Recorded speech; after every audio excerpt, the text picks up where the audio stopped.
Aux Seychelles, archipel situé dans le sud-ouest de l'océan Indien, la pêche constitue la principale source de nourriture et de revenus pour de nombreuses petites communautés, comme à la retraite sur l'île de Mahé.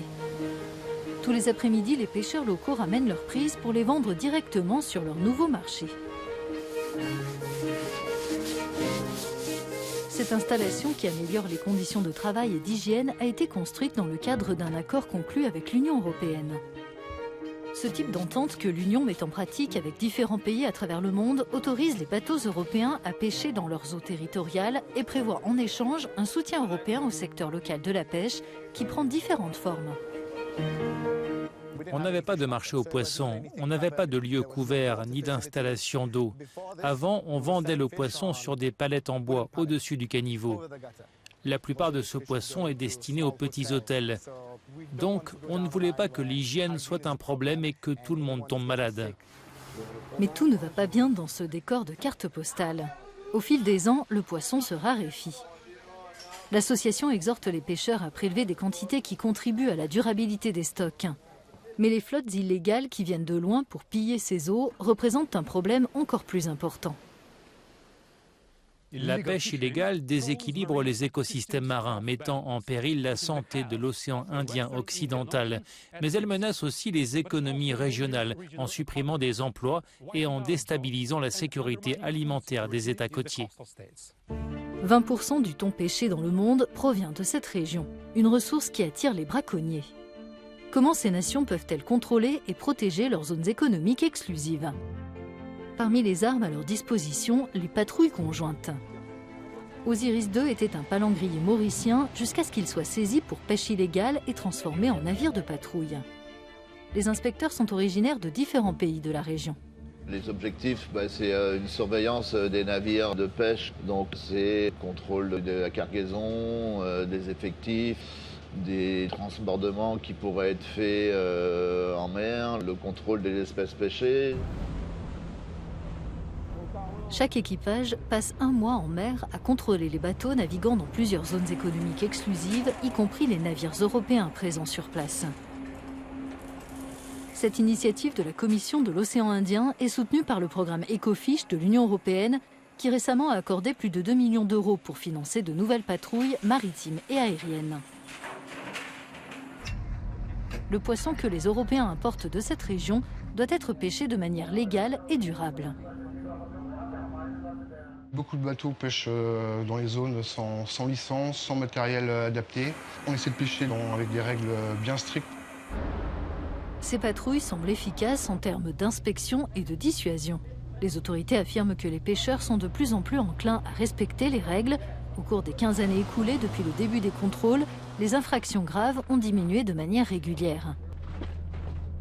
Pour autant, de temps à autre, des contrevenants se font prendre. Si c'est une petite infraction, il y aura juste une contravention.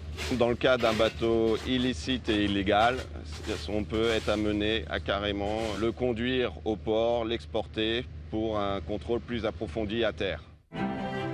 Les contrôles portuaires sont également renforcés et davantage d'agents suivent des programmes de formation améliorés.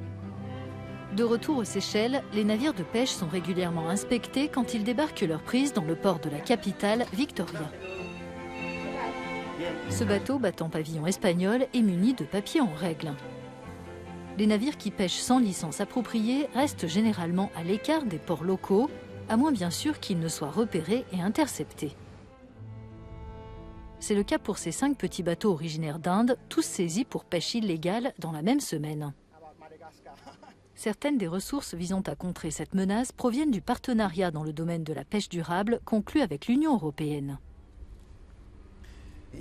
Cela coûte beaucoup d'argent d'avoir une surveillance par satellite, des patrouilleurs en mer, un soutien aérien. Le partenariat a donc allégé la charge que cela représentait pour le gouvernement en mettant ces éléments en place. En retour, cela a donné lieu par exemple ici à des interceptions réussies. Cela a aussi permis d'améliorer la gouvernance dans le domaine de la pêche.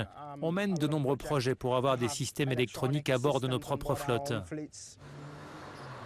Au centre de surveillance des pêches à Victoria, les officiers ont désormais accès à quelques-unes des dernières technologies pour observer les bateaux de pêche en mer, notamment le système de surveillance électronique ou EMS. Des caméras vidéo embarquées filment toute la sortie de pêche. Les capitaines sont informés que toute infraction sera enregistrée.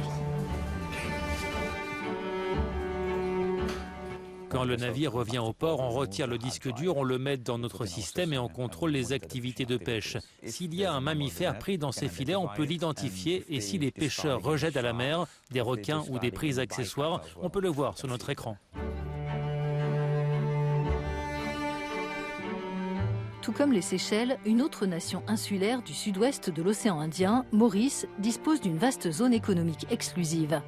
Elle s'étend sur plus de 2 millions de kilomètres carrés. C'est 1000 fois plus que sa superficie terrestre.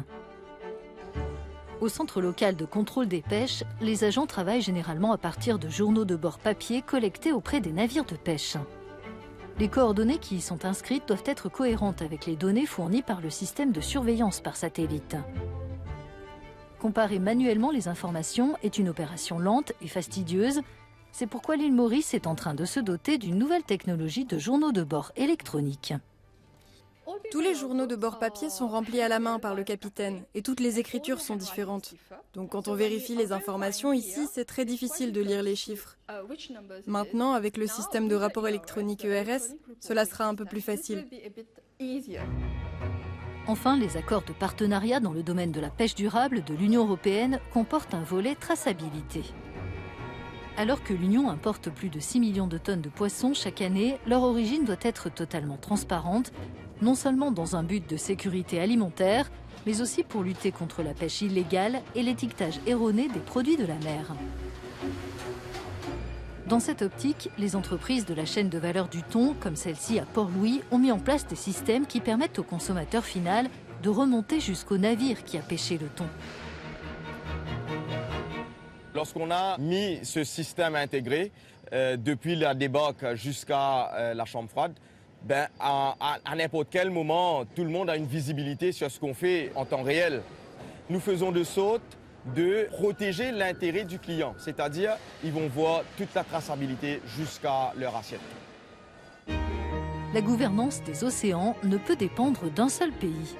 Les nations d'une même région n'ont pas d'autre choix que d'unir leurs forces pour préserver la santé des mers, essentielle à l'avenir de leur communauté côtière et de l'industrie de la pêche.